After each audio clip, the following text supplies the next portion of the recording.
How would another NBA championship boost Kyrie Irving's legacy through all the stuff he went through? He won a championship in Cleveland with LeBron in 2016. Then he went to Boston for 2 years. He was going out of that. He was in Brooklyn with KD and James Harden. And then he made his way to the Mavericks.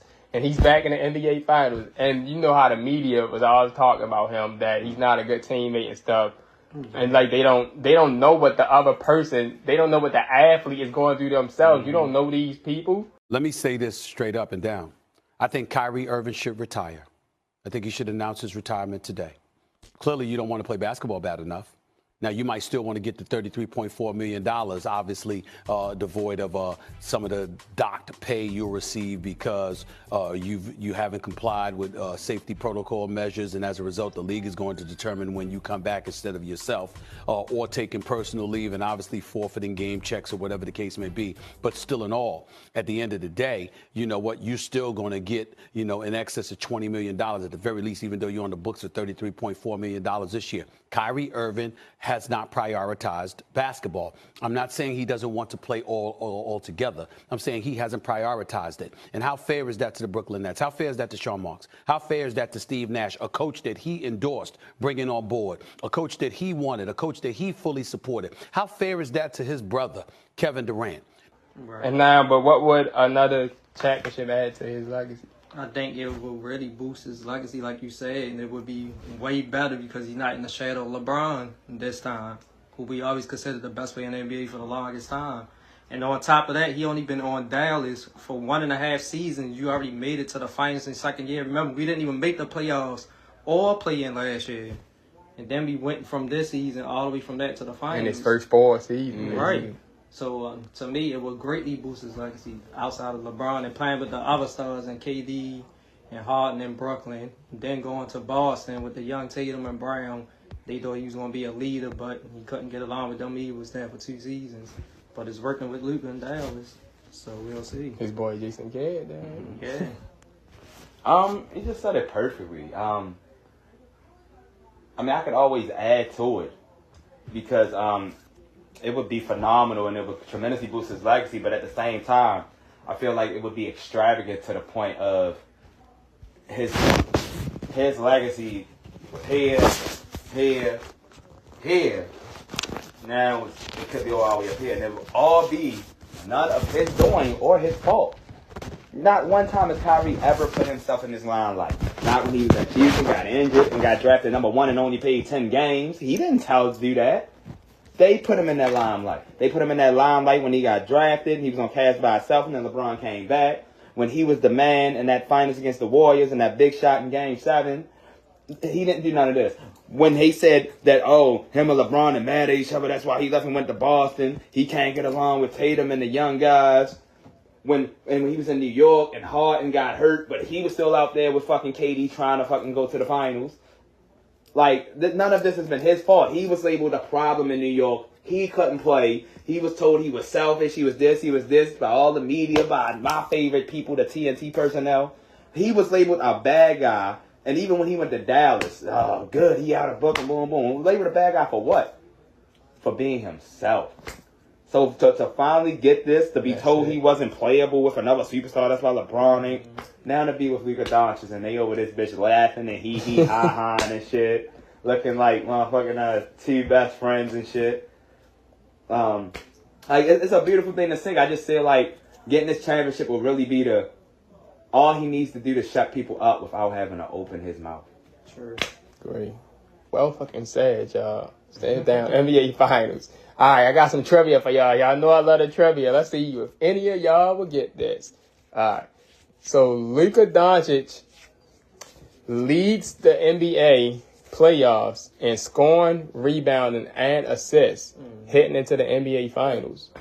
Who's the only other player to do that? Gotta be LeBron. You get 20 seconds. LeBron. Mm-mm. Jason Tatum. You gotta take guesses. Jason Kidd. You done? It's a trick question. Luka Doncic is the only player to do it. I thought it was. He's the only player. That was a good one. All right, y'all know I get my trivia and I be getting some good ones in. And y'all know I gotta get my segment in. We gotta get our segment in. Come on, yo. Y'all wanna say it with me? Come on, yo. All right. I think y'all know where I'm going with this. It got something to do with TNT. So, you know that, I know y'all seen it, I think the 11-year deal or something worth like $76 billion. NBC, Amazon. ESPN, NBC, Amazon working on a deal to get the NBA. Away from TNT. Away from TNT, which means no more inside the NBA after 2025. Come on, yo. They gotta do something about that. Like, I really that's what I be waiting for on some days, just to watch the NBA on TV. Honestly, inside the NBA. I just be waiting for Kevin Harlan to Hey! the game. The way the league been this year with all the most blowouts in the season and the most comebacks in the season, like, most of the time, that's the only reason why it's still on TNT. I'm trying to wait to get to them and see what they doing. Love Shaq. Shaq is humble. He talks when he needs to talk, but he is biased at times, and he's very confident in his bias. Ernie is the godfather. He's Ernie. Kenny is how can I put it? He's the careful person. He don't want to hurt feelings. He don't want to feel too confident in his answer. Whereas Chuck, to me, he's starting to become a liability, and could be the reason why he's losing this shit. It's become confident to me that you gotta stay here till 1 o'clock. As much as I love Chuck, the only reason why we love Chuck is because he makes us smile. He makes us laugh. Because he's comedy. But let's be real. When it comes to his actual analysis, his takes, not just of the NBA, but as basketball as a whole. Not only does he talk too much, he circles the point, and sometimes he never even makes the point. He just says his opinion. What you want to say, Chuck? What you trying to say, Chuck? Completely biased, and sometimes too biased to be the only former NBA player up there without a ring. And then sometimes they don't even ask the question. Yeah, sometimes somebody don't even ask. Sometimes, as soon as Ernie asked the question, he was like, "Well, let me start off by saying this. Hell of a job tonight. And this is the thing about it, Ernie. Did you see the way they drove tonight?" And I'm like, "What the fuck are you talking?" And then he be talking and 5 minutes will go by, and you like, "Huh?" Yeah. And the only time you really pay attention to him is when, like Telp said, he say something like, "It's 1 o'clock, fool. We gotta be." Or when he doing some funny stuff, or guarantee. Can I get a shout out? Or and some stuff all on. I've noticed that he's only needed for the comedic antics, and because his comedic antics complement so well with Shaq because of their friendship, that Kenny and Ernie just feed off all that shit and they work well together. But if you're just talking about actually complete analysts of the game as a basketball fan, Chuck is honestly not needed.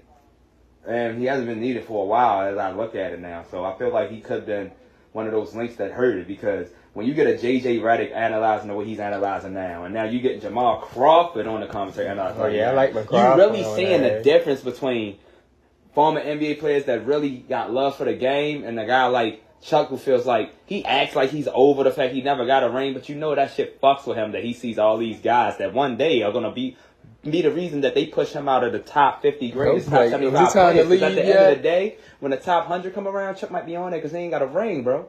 And he's seeing this shit come to fruition. Like, I don't want to say he being like salty and spiteful early, but that's what I see when a lot of these players come on. And and then he's another motherfucker who never analyzes the game, first off. He loves to be, and all these other media fools and fools on other chat were saying this and saying that.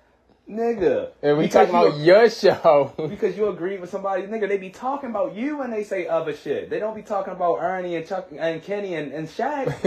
Nigga, it be you they be talking about. They be respectful enough not to say your name because they respect your reputation, but I'm done. Daily news? No, but that's not going to happen. We put a different kind of onus on our athletes than we do, and you made mention of that on your podcast. I don't deny that. Wait, so first off, I'm not the one. I don't deny that. I'm being sensitive. I don't deny that. But you're the one that seemed very emotional. Oh my God! In the subject matter, Stephen A. Go ahead, Jay. Come on, man. Go ahead, Jay. Come on, man. Go ahead, Jay. I'm not sitting up here on national TV absolving Kyrie Irving of every decision. I'm not going back and recounting every decision. I'm just saying how it's interesting to me. It just carries such a bigger momentum, in particular with you, more so than anybody else. Jay, well, you know what? What I would ask you is, do me a favor. Stop telling us what you find interesting and just tell us what you feel. No, my job is to be interesting. You say, I find it interesting. You always say that. Say what you're saying. What are you saying? What did I just say? What are you saying? What am I saying? I just said what I'm saying, Stephen A. Which is? And I'm not allowed to say what I find interesting. Of course you are. But like once again, I invite you on the show to say what's interesting. He thinks you're too preoccupied with Kyrie, too hard on Kyrie. Did I mention Kyrie Irving last week before he demanded a trade? We were talking football. How many times have I mentioned Kyrie Irving over the last few weeks? I don't seem to be the one being triggered right now. Well, I'm always triggered. No, you're not. Oh, yes, I am. No, you're not. Yes, I am. No, you are not. Okay. I've seen you. I watch your show every day. So what All do right, you? are we I work talking with about you. Kyrie or is this personal? It seems personal. I don't want it to be personal. What seems personal? It seems personal for you. For me with Kyrie? Yes. You 1,000,000%. You of all people with all the interest you have got the nerve to sit here in national television and tell me I'm getting personal with a player? I don't lose no sleep. I didn't say you lose I sleep. don't lose any sleep over I didn't say Kyrie you lose Irving. sleep. I'm passionate about the subjects I'm passionate about. I don't accuse you of getting personal when you take the position. You have accused me of getting personal. Oh, my God. You have, All Stephen right. A. Can I go on the court? I'm going to leave it Can I go on the court I'ma real leave quick? it Because alone. I'd like to. Basketball? Because when we I'ma leave started it off. alone. We both got a lot to say. All right. You do? Yeah. You do? Okay, Then say guys, it, Jay. can I- Then say I'm it, Jay. not in here for that. I'm not in here for Then that. say it, Jay. I'm on your show. Okay. All right. Okay. All right. We're all colleagues. We're all teammates. When we started off.